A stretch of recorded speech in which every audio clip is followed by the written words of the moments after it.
Hello everyone, welcome back to our channel. So guys, आज के इस वीडियो में हम डिस्कस करेंगे are there any continuing legal requirement after passing the AIB exam. So AIB exam pass करने के बाद क्या कोई ऐसी रिक्वायरमेंट इम्पोज की गई है बार काउंसिल ऑफ इंडिया के द्वारा कि आप लोग जो है अपनी लीगल एजुकेशन को कंटिन्यू रखेंगे। सो गाइस, आप लोगों ने भी बहुत सारे जो बीसीआई का जो ऑफिशियल वेबसाइट है वहाँ पर देखा होगा, एज सच ऐसी कोई भी उन्होंने जो है रिक्वायरमेंट इम्पोज नहीं की है इस चीज़ को लेकर के। सो आप लोगों के ऊपर डिपेंड करता है कि एआईबी एग्ज़ाम देने के बाद आप लोगों को एडवोकेसी फील्ड में जाना है या फिर आप लोगों को जो है अपना और किसी प्रोफेशन को चूज़ करना है। ये सारी चीज़ें जो हैं सिर्फ आप लोगों के ऊपर डिपेंड करती हैं।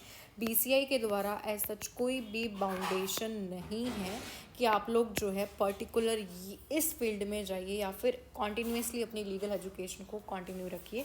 ये आप लोगों के ऊपर डिपेंड करता है। While there are no formal continuing education requirement imposed by the BCI, staying updated with the legal development through seminars, workshops, additional certificates is beneficial for professional growth. So अगर आप लोग अपना एडिशनल किसी भी exam की preparation करते हो या अदर कोई और किसी प्रोफेशन में जाते हो, लीगल एजुकेशन को कंटिन्यू रखते हो, सेमिनार्स करते हो, वेबिनार्स अटेंड करते हो, सो ये आप लोगों के ऊपर डिपेंड करता है। आप लोगों की इससे जो है नॉलेज जो है वो गेन होगी। इससे आप लोगों का ही एक तरीके से एक्सपीरियंस आप लोग गेन करोगे हर चीज़ से, अगर आप लोग ये सब चीज़ें करते हो।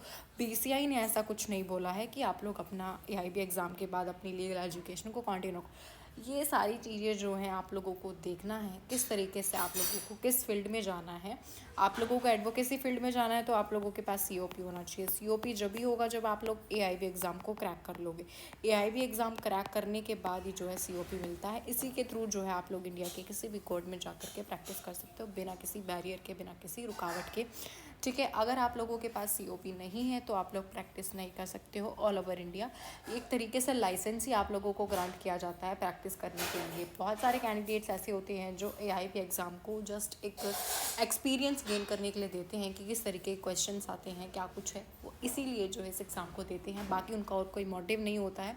ऐसा भी नहीं है कि अगर आप लोग एआईबी एग्ज़ाम दे दोगे तो कोई बाउंडेशन नहीं है आप लोगों के ऊपर कि आप लोगों को जो है प्रैक्टिसिंग फील्ड में ही जाना है। आप लोग कोई और अदर प्रोफेशन भी चूज़ कर सकते हो, यानी कि आप लोग टीचिंग प्रोफेशन में भी जा सकते हैं। ये आप लोगों के ऊपर डिपेंड करता है कि इसके बाद आप लोगों को करना क्या है। ठीक है, स्टिल अगर किसी कैंडिडेट को कोई भी डाउट है या कोई भी एक तरीके से इशू है तो हमारा जो टेलीग्राम पर लॉन टिप्स के नाम से चैनल है उसको भी आप लोग फॉलो कर सकते हो या फिर कमेंट सेक्शन में भी आप लोग मेंशन कर सकते हो। सो आप लोगों को वीडियो हेल्पफुल लगी होगी। अगर आप लोगों को वीडियो हेल्पफुल लगी देन प्लीज़ टू लाइक